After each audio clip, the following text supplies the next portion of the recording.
we think that it is rich people who save. Let alone even compounding. Let alone even compounding. But it's because we have constantly been on a role of survival. We're constantly on a survival role. And we're always saying, God will provide. When we get to the bridge, we will cross it. So we were raised thinking that when I need it, God will just show up. We were not raised to think that I need to build a system where I can constantly have cash flow, where I can have some liquidity that can allow me think crazy things.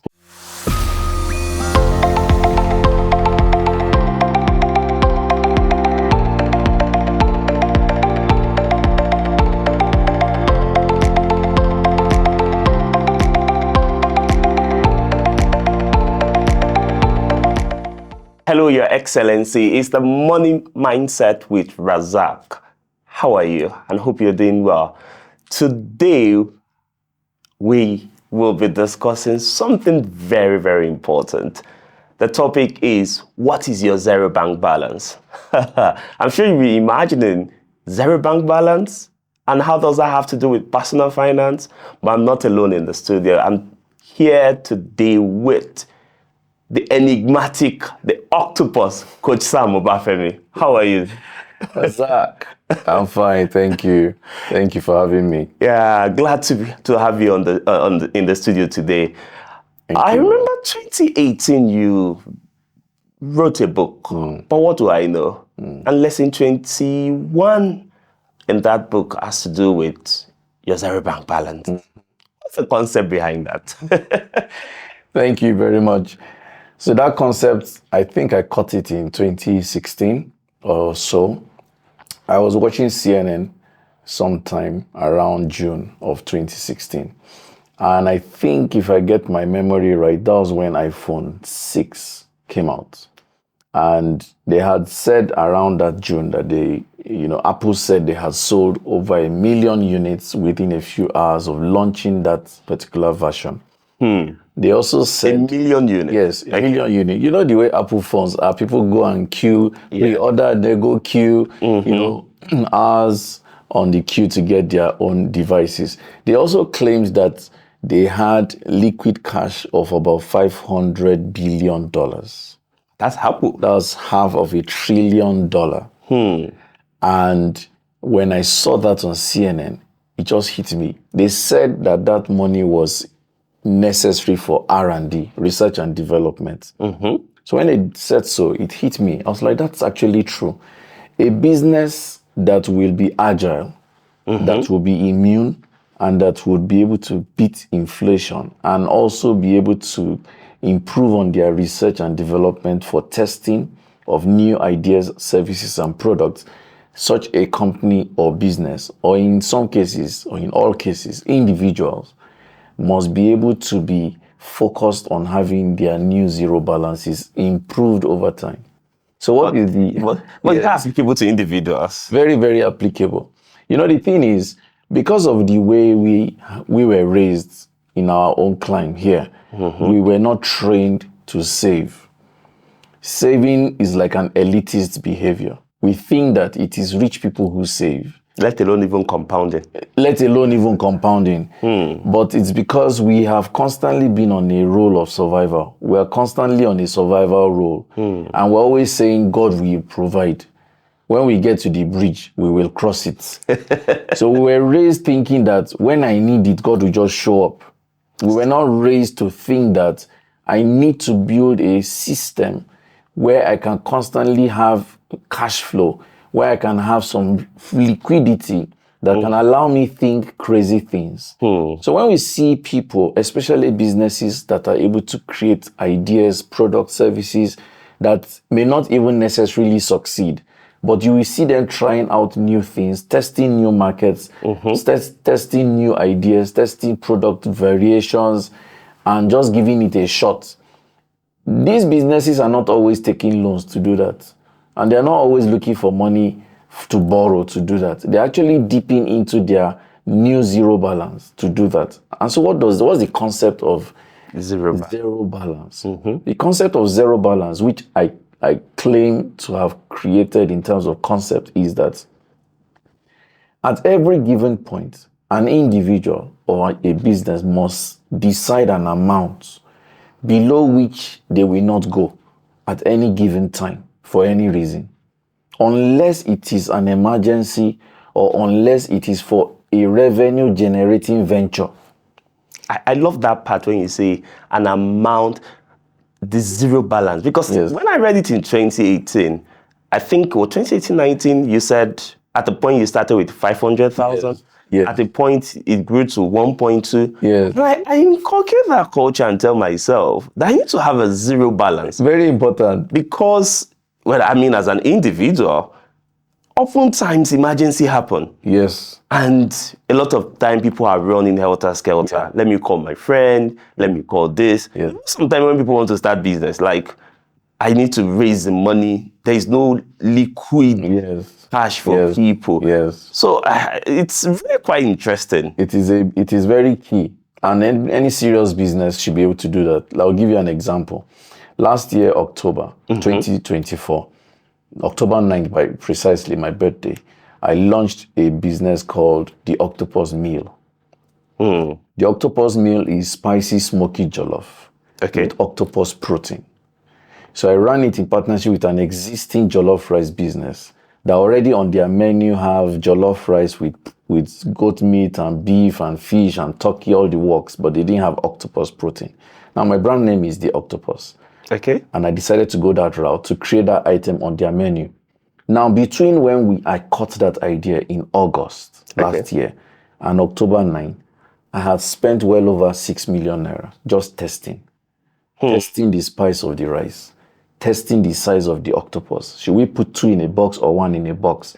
Branding the box. Testing different variations of the brand of the box. Testing the different models of packaging, and should we put spoons or puff or water? Branding the bottle of the water. It cost me some money. If I didn't have my zero balance concept, I mean, I would just say, one day I will do it because, man, right now I have to pay school fees, I have to pay salaries. You just have to always think that as an entrepreneur especially, you will always have an idea wave. And it's not every time you catch an idea wave, you'll be looking for who will borrow you one quick 500K, one quick 1 million naira. It doesn't work like that. And that's the concept behind that zero balance. You have to make up your mind and say, at every given time, my balances in an account that I don't access cannot be less than an amount. So that when I have an idea wave, or I need to run a research, or I need to run a test, or I need to run a particular campaign, I can go into that balance, take from it for and I would like to put a very big emphasis on revenue generating projects. Not liability. You're not saving up those monies because you now want to go to Dubai and just lounge. No, you're saving up those monies because one day you will have an idea that, you know what, I'd like to start an Airbnb project. Because when you test from your zero balance and you hit, then you start generating revenue that just increases the next balance.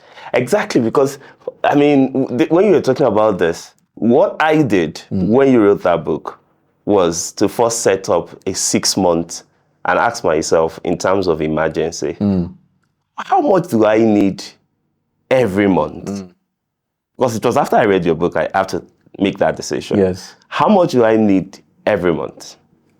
And then, if I don't work for the next 6 months, what should be my zero balance? Yes. Like, I kind of like projected a 6 months of what I will say, what I will need to live comfortably. Yes. But even as you now have family, children, you realize that, and with the way inflation is happening. So what I did is, can I have my 1 year living expenses as my zero balance?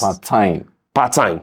So with that becomes a kind of emergency savings. Yes. It's very good to think that way. Now, the good thing about this zero balance concept is we won't put people in a box per se. Exactly. So I usually run away from putting people in a box. But one thing I always like to let people know is, one, you don't have control over an emergency. You don't have control over the size of an emergency. You don't have control over the severity of an emergency. But you must discipline yourself to stack as much liquid as possible, that can be easily reachable. But again, for you to do that, you have to develop the character to know why you have to do it. Because if you don't have a compelling why, you will just feel like, see, I'm just stressing myself. What's the point? Let's talk about the why.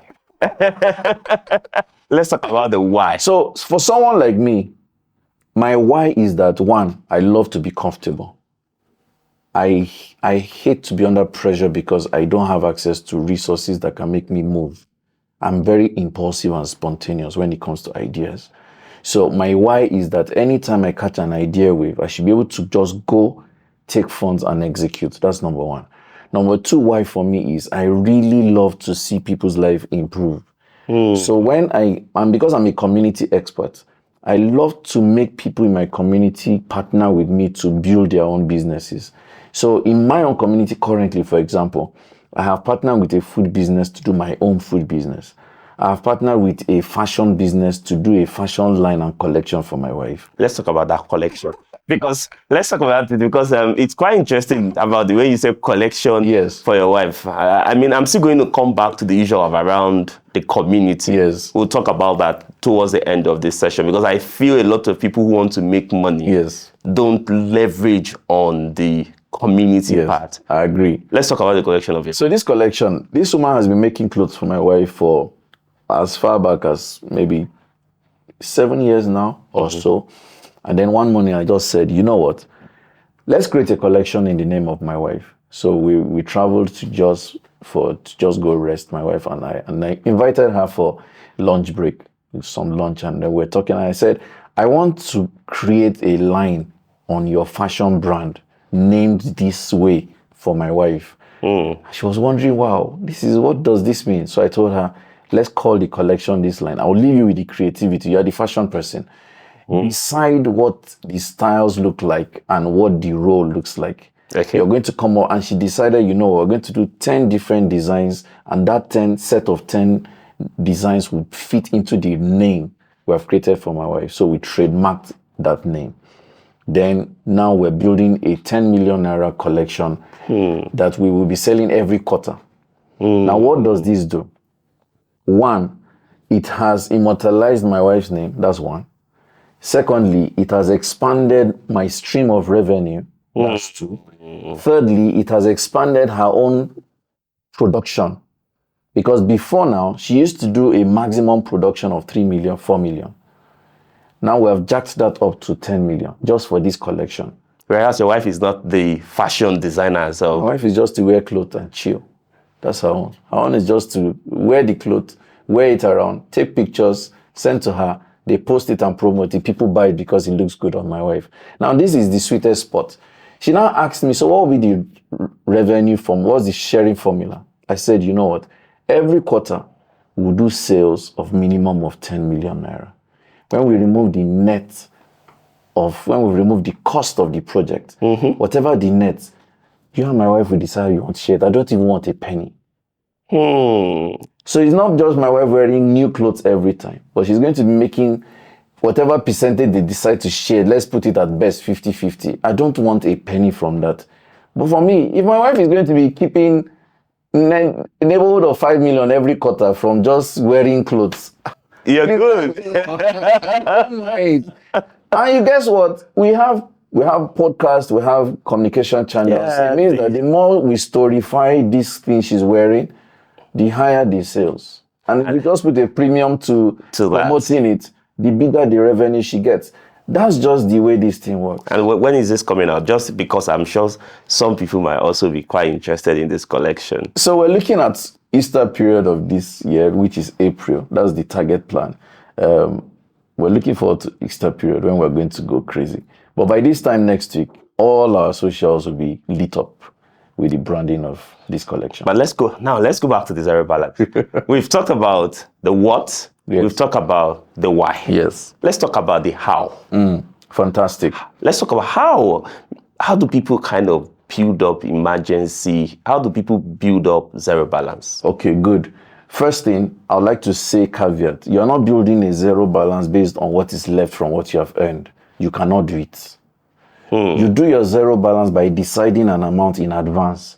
If, for example, I'm saying every month I cannot go less than 500K in an account that is my zero balance account, that's the first work. The first work is to store up that balance before you now use the remnant for doing every other thing. That is number one. Number two, you cannot use your active account for your zero balance account. Fortunately, we're in the age of a lot of technology. You can have, for example, I have a Fidelity account that I don't access. Okay. I don't have internet for it. I don't have any debit card for it. It is intended for zero balance. My wife uses PiggyVest and she uses the lock feature. There's one safe lock feature. So my wife posts money to her PiggyVest and safe locks it for 1 year. So she just keeps creating safe locks in that PiggyVest because it is meant to be untouchable. You have to find a system that works for you. If you use your active account that has internet banking, guaranteed, there's a minimum, one small pressure. You just say, we should be let me get this money, let me just go and remove it. But why am I killing myself? So that has to be another way to look at it. But the most important component is your revenue generating passion. The thing that sustains zero balance is not relying on monies that you are earning from a salary. The best way to create a zero balance concept is that you are constantly finding ways to make new money. So one thing that has worked for me is that even though I have an amount stacked in my zero balance system, when I need new funds, I don't go to it. I look for new money in another source. I would rather pressurize myself to raise new money and preserve saved money than go to saved money as a default. Because if going to your saved money is your default, you will not sustain your zero balance. Exactly. And I think we really need to emphasize this. So the real secret of sustaining it is being focused on new money. Every day you must find a way to trade a skill. It's not because you need the money. It's because you want to keep increasing your balance. So sometimes I have monies in my active account, but I'm looking for new money to post to the balance. That gives me room to think. I am constantly thinking of a new thing to do. You know, this zero balance, I'm sure people will be asking like, how possible? How can I do it? Is it really? But I think there is a science or a behavioral to this. Yes. Thank you very much. I'm sure you watching, you've really learned a lot from this podcast. And I'm sure the best you can do right now is to like if you really enjoyed this session, drop your comment, and please subscribe so that you can get the next episode. But there's one more thing I need from you. I want you to drop your questions. There is the Ask Rasak session, which I'll be releasing once in a month. Just drop your question. We'll collate it and we will definitely respond to them. But if you have any question to this as well, please drop. If you need to reach out to Coach Sam, you'll see the email showing on the screen. Please, chat Coach Sam, reach out to him on social media, on his social media account. But thank you very much. And I hope you will come back and watch the Money Mindset with Rasak. Hello, Your Excellency.